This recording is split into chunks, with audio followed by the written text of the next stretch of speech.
কি গো, এখনো ঘুমাওনি? ঘুম আসছে না। কাঁদছো কেন? এই, তুমি তো আমার শক্তি, তুমি ভেঙে পড়লে আমি বাঁচবো কি করে? আমি অনেক ভাবলাম জানো, আমরা শহরে চলে যাব, সেখানে কাজ করে ছেলের চিকিৎসা করবো আর লোন শোধ করবো। সব হবে, এখন ঘুমাও। কি করে বলবো তোমার আশা কি যে দাদা, দাদা, এরা গ্রাম থেকে এসেছে, আপনার এরিয়ায় কাজ করতে চাই। স্যামের লোকজন এদের নিয়ে যাচ্ছিল, আমি এদের এখানে এসেছি। প্যাটেল বাবুর ঘরে থাকতে দিই। এখানকার নিয়ম কানুন সব বুঝিয়ে বলেছিস তো? হ্যাঁ হ্যাঁ দাদা, সব বুঝিয়ে দিয়েছি। ঠিক আছে। এই শহর দাদার কথাই উঠবাস করে। দাদা যখন পারমিশন দিয়েছে, তোমাদের আর কোনো সমস্যা নাই, তোমরা মন দিয়ে কাজ করতে পারো।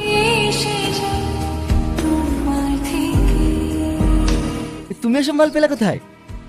আপনার ভাই আর আমি ভোরবেলাতে গ্রামের দিকে গিয়েছিলাম, সেখান থেকে নিয়ে এসেছি। টাকা টাকা এবার কতটা খুব একটা ভালো দাওনি। রবিনের মাল কখনো খারাপ হয় না কাকা। রবিন পুরো ভারতবর্ষ ঘুরে মাল নিয়ে আসে। আরে রবিন, তুই এখানে? আজাদ, ভালো আছিস বন্ধু? আমি এই শহরে থাকি, কাঁচামালের গাড়ি চালাই, কিন্তু তুই এখানে? গ্রামে কোনো কাজ নাই, তাতে ছেলের ব্রেন টিউমার হয়েছে, অপারেশন করতে অনেক টাকা লাগবে, তাই শহরে চলে আসলাম। এখানে থেকে কাজ করাও হবে, আবার ছেলের চিকিৎসাটাও হবে। এটা তো ভাবি, আমার ছোটবেলাকার বন্ধু। একদিন আমার বাড়িতে আয়, পাশের বস্তিতে থাকি। ঠিক আছে। ভাবি, ভাইয়ের সাথে যেও তাহলে। আমার টাকা কই? দাদা, আমি কতদিন অসুস্থ থাকাই ব্যবসায় বসতে পারিনি, তাই টাকা দিতে পারিনি।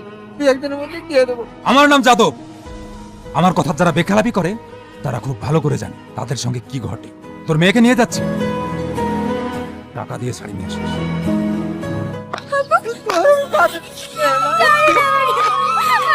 আপনি তো আচ্ছাই মানুষ, টাকা পাবেন দিতে হবে বলছে, তাই বলে ওর মেয়েকে নিয়ে যাচ্ছেন কেন? দেশি আইন কানুন বলতে কিচ্ছু নাই, ছাড়ুন। এখানে যাদবের আইন চলে। আমি মালটা বড় হারামি আছি, একদম হালাল করে দিন।